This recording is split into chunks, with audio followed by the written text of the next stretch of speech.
Selam dostlar, biz bugun osындай постерlarni Figma бағдарламасында жасайтын боламыз.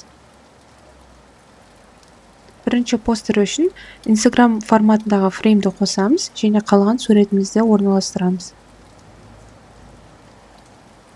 Және суретімізге шейдер эффектін қосатын боламыз. Және gradient map деген эффектін таңдап, көрсетілгендей параметрлерді қойып шығамыз.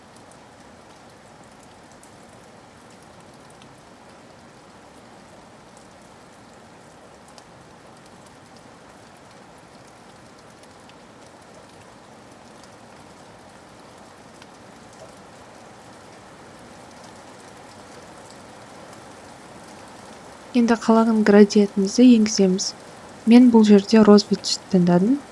Әдемі болады деп ойлаймын.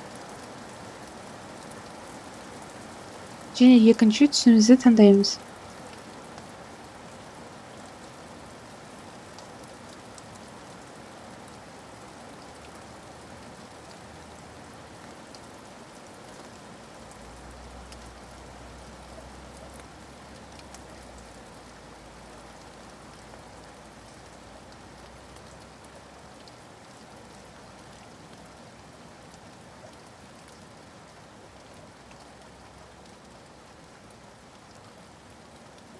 Енді bloom деген эффектін қосамыз, яғни бізде ондай жарқырап тұратын эффекті береді бұл. Мен бұл жақта винетканы алып тастадым, маған ұнамайды себебі. Және көрсетілгендей параметрлерді енгізіңіздер.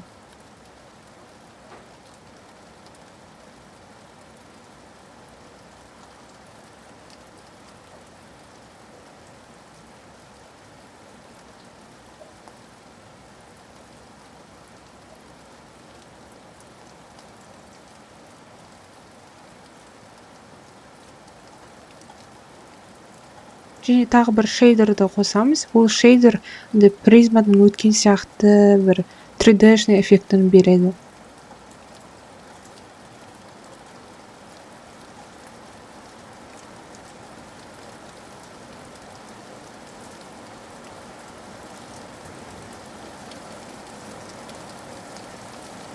Және тағы бір принтерден өткендей сондай стильдегі эффектін таңдаймыз.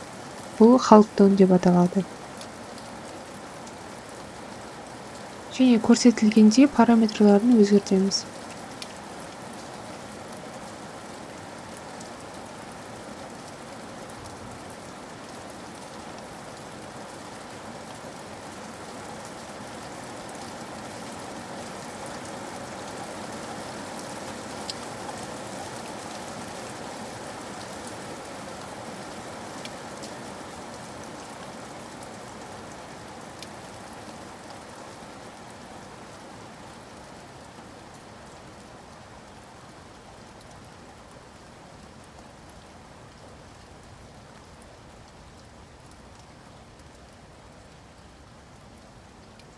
Енді фонымызды бояймыз.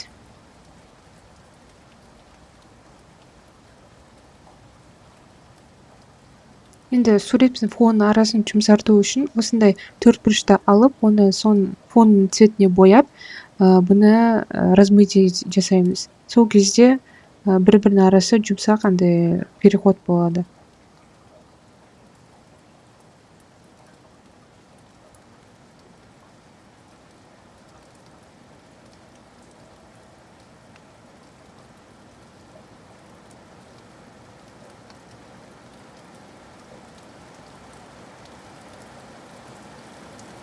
Енді текстімізді жазамыз. Енді қалаған шрифтімізді таңдаймыз.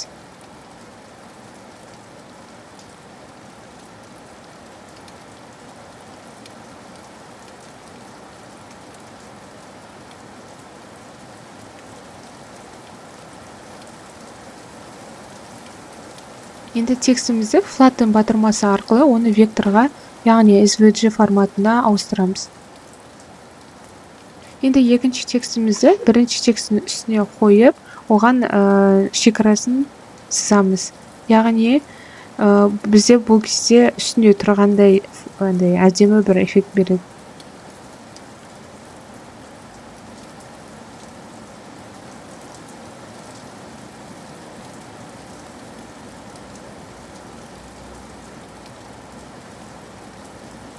Енді ойлар жинақтаған файлды ашып, қалаған ойымызды таңдап, постерімізге апарып қоямыз.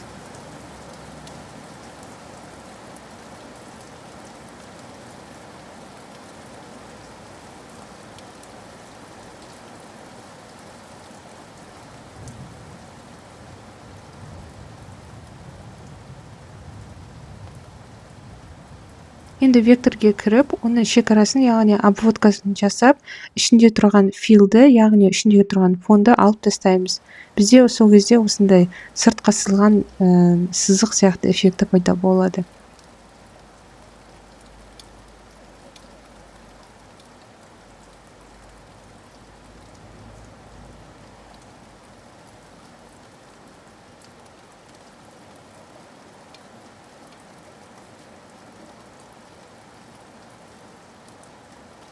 Міне осымен бізде бірінші постер дайын. Енді екінші постер жасайтын боламыз. Ол үшін фотомызды алып, фреймнің ішіне саламыз. Және осы изображениеге фотомызға шейдер эффектін береміз. Және көрсетілгенде параметрларын енгіземіз.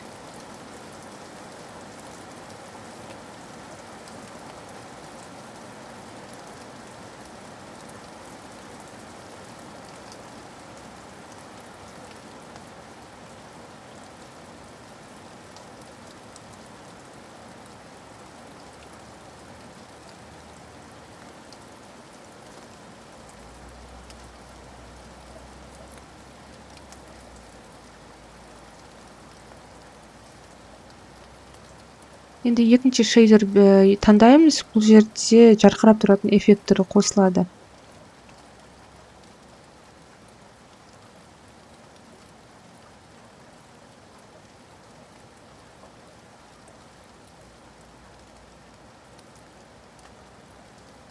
Енді осындай фотомызды текстура ретінде пайдаланатын боламыз. Ол үшін оның наложениесін өзгертетін боламыз.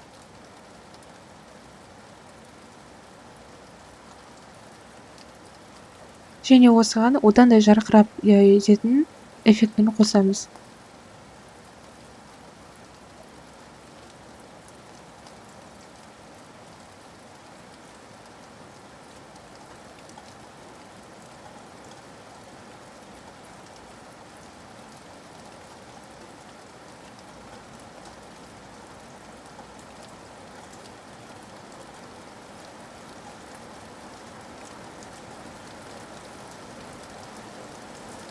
Енді тағы да бір шейдерді қосамыз.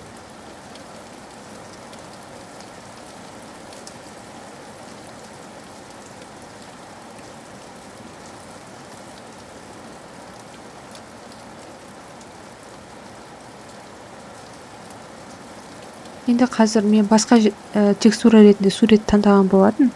Оны артында тұрған суретке мән бермеңіздер, оны қазір удалить етіп тастаймыз. Және осыған текст қойған болатын.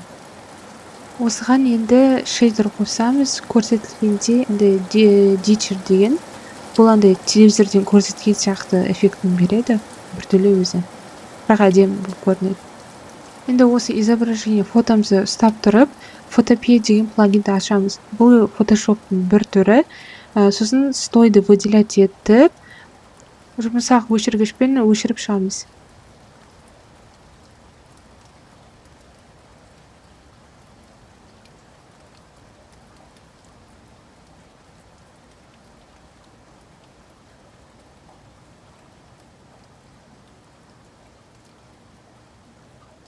Мен қазір фотомыз тұрған бір қыпшақ тұрған фотомызды алып, қойған шейдеріміздің түсін өзгертіп жатырмын. Ондай қызғылт күлгін түске. Енді мен Pinterest'ен бір әдемі объектілерді қоятын болатын.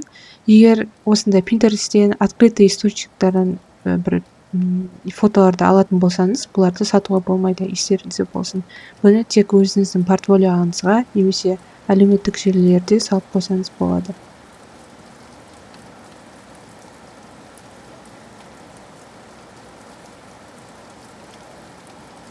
Енді қалаған шрифтімізді қойып, бұдан flatten арқылы вектор жасайтын боламыз.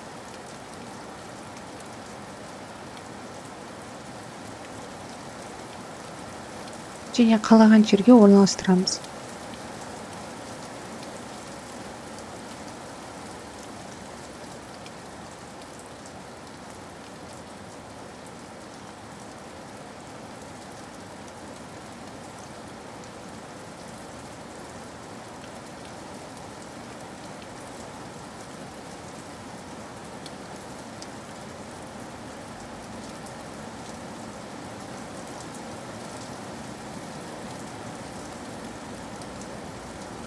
Міне осымен постеріміз дайын, және сіздерде сұрақ болып жатса, пікірлер бөліміне жазып кетіңіз, мен жауап беретін боламын.